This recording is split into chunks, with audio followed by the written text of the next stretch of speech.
বাগানে প্রস্ফুটিত দুটি গোলাপকে কি কখনো দেখেছেন একে অপরের সাথে তুলনা করছে? দেখেননি তো? এই পরিব্যাপ্ত আকাশে এত অসংখ্য তারা শান্তিপূর্ণ সহাবস্থান করে রয়েছে যুগের পর যুগ ধরে, কিন্তু কোনো দুটি তারাকে কি দেখেছেন একে অপরের সাথে তুলনা করছে? কিন্তু আমরা তুলনা করি, আর এই তুলনা, একের সাথে অন্যের তুলনা কতটা অস্বাস্থ্যকর, এই তুলনা কেন আমাদের মূল অশান্তির কারণ, অশান্তির মূল কারণ, সেটাই আলোচনা করব আজকের ভিডিওতে। নমস্কার, আমি পুরুষোত্তম। দর্শনে শান্তিতে সকলকে স্বাগতম। আসুন আলোচনায় আসি। আলোচনা শুরু করব দুটি শব্দ দিয়ে। শব্দ দুটি আমি অনেক ছোটবেলায় শুনেছিলাম, কিন্তু খুব ইন্সপায়ার্ড হয়েছিলাম এবং আজও ভুলিনি। শব্দ দুটি হলো প্রেয়জনক এবং শ্রেয়জনক।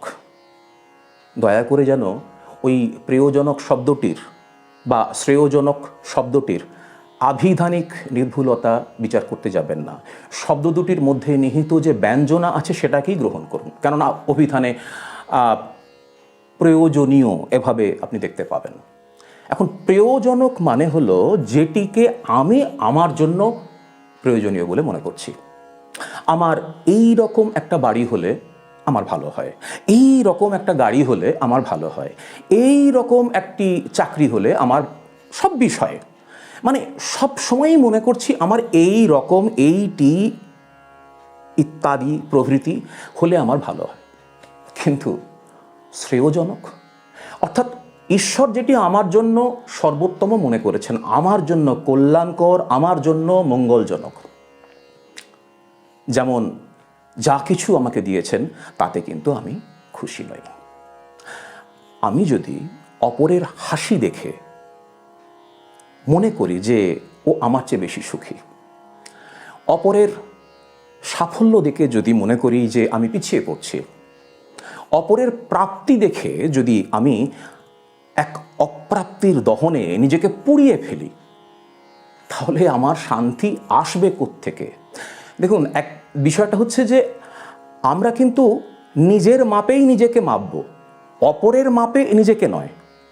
কেননা যদি কম্পিউটারের দুটো শব্দকে আমি দেখি, একটা হচ্ছে কপি, একটা পেস্ট, মোবাইলেও করে থাকেন আপনারা, ভেবে দেখুন তো, আমরা কি কারুর কপি? আপনি কি কারুর কপি? আমি কি কারুর কপি? তা তো নয়, হতে পারি না। আমার চিন্তা, আমার ভাবনা, আমার মনন, আমার দর্শন, আমার পরিচিতি সব কিন্তু অন্যের থেকে ভিন্ন, আর সেটাই আমাকে অন্যের থেকে আলাদা করেছে এবং সেটাই স্বাভাবিক, এটাই শ্রী ভগবানের রচনা। কিন্তু তাকে অস্বীকার করছি যখন আমরা তুলনা করছি। এখন বিষয়টি হচ্ছে এই তুলনার জাত যে অশান্তি, তা থেকে আমরা নিস্তার পাবো কি করে?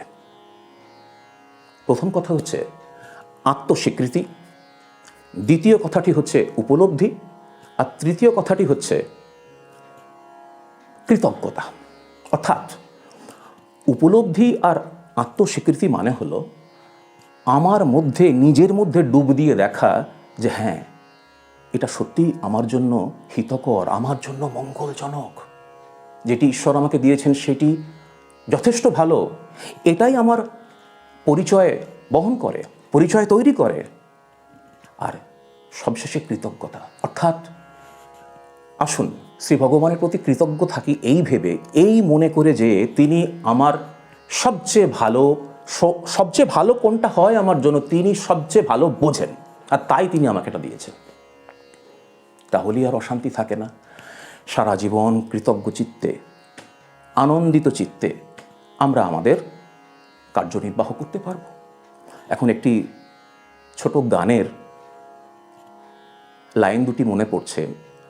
দোষ কারো নয় গো মা, আমি সখাত সলিলে ডুবে মরি শ্যামা, দোষ কারো নয় গো মা। দোষ আমার নিজের, কেননা এই তুলনাজাত যে অশান্তি, তাই আমাকে কিন্তু অশান্ত করেছে। তাই আসুন আজ থেকে তুলনা বন্ধ করি, নিজের মধ্যে নিজেকে ডুব দিয়ে দেখি, উপলব্ধি এবং আত্মস্বীকৃতির মাধ্যমে আমরা কিন্তু কৃতজ্ঞ থাকতে পারব। আজ এ পর্যন্তই। দেখা হচ্ছে পরের ভিডিওতে। নমস্কার সকলকে, সকলে ভালো থাকুন এই প্রার্থনা। নমস্কার আরও একবার।